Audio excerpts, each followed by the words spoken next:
Hello guys, welcome to Revathi blogs. ఇవాళ నా డేని ఒక చిన్న హెల్దీ హ్యాబిట్తో స్టార్ట్ చేస్తున్నానండి. మీకు తెలుసా, ఉసిరి ప్లాంట్లో ఆల్మోస్ట్ ప్రతి పార్ట్ మన హెల్త్కి యూస్ చేస్తారని?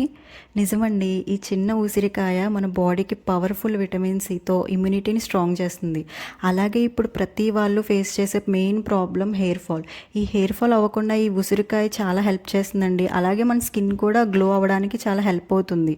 ఉసిరికాయ ఒక్కటే కాదండి, ఉసిరికాయ ఆకులు అవి మన డాండ్రఫ్ పోవడానికి తగ్గించడానికే యూజ్ అవుతుందండి. అలాగే ఉసిరి చెట్టు బెదడు అండ్ ఫ్లవర్స్, ఇవి రెండు కూడా మన బాడీని కూల్ చేయడానికి అలాగే డైజెస్టివ్ సిస్టమ్కి బాగా యూజ్ అవుతుందండి.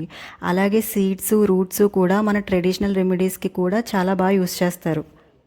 అలాగే ఉసిరికాయతో పాటు మనం డైలీ యూస్ చేసే కరివేపాకు కూడా మనకి హెయిర్కి చాలా మంచిదండి. సో ఈ రెండు కలిపి జ్యూస్ చేసుకుని మనం డైలీ తాగితే మన హెయిర్ ఫాల్ అనేది చాలా వరకు తగ్గుతుంది. అలాగే మన ఇమ్యూనిటీ సిస్టమ్ కూడా చాలా గ్రో అవుతుంది. సో నేనైతే ఈరోజు ఫ్రెష్గా మా ఇంటి ముందు కరివేపాకు చెట్టు దగ్గరికి వెళ్ళి కరివేపాకు కోసుకున్నాను ఈ జ్యూస్ చేసుకుందామని. ఇక్కడ చూడండి కరివేపాకు ఎంత ఫ్రెష్గా ఉందో. సో మన ఊర్లో కరివేపాకు ఇలా ఉంటుందండి. సిటీలో అయితే ఇదే కరివేపాకు చాలా డబ్బులు పెట్టుకుంటారు కదా, కానీ ఇక్కడ మనకైతే ఫ్రీగా దొరుకుతుంది అండ్ ఫ్రెష్గా కూడా ఉంటుంది, ఎలాంటి మందులు ఏమీ స్ప్రే చేయకుండా. సో నేనైతే కరివేపాకు తెచ్చేసుకుని ఉసిరికాయలు కట్ చేసుకుని పక్కన పెట్టుకున్నాను. నేనైతే ఒక కేజీ ఉసిరికాయలు తీసుకున్నాను, కానీ అదంతా ఎక్కువైపోతుందని చెప్పేసి 2 కప్సే కట్ చేసుకున్నాను. 2 కప్స్ ఉసిరికాయలు కట్ చేసుకుని 1 కప్పు ఈ కర్రీ లీవ్స్ అనేవి పెట్టుకున్నాను. ఎందుకంటే కరివేపాకు ఫ్లేవర్ ఎక్కువైపోయినా తాగలేమండి. సో అందుకని నేను ఉసిరికాయలే ఎక్కువ ప్రిఫర్ చేసి ఉసిరి ఫ్లేవర్ ఎక్కువ వచ్చేలా 2 కప్స్ ఉసిరి 1 కప్ ఏమో కరివేపాకు తీసుకున్నాను. అండ్ కొంచెం అల్లం కూడా యాడ్ చేయండి దానిలో. నేను పుదీనా కూడా యాడ్ చేశాను, అది మీకు వీడియోలో చూపించలేదు. సో దాన్ని కట్ చేసుకుని లైట్గా బ్లెండ్ చేయడానికి మిక్సీలో వేసేసుకోండి.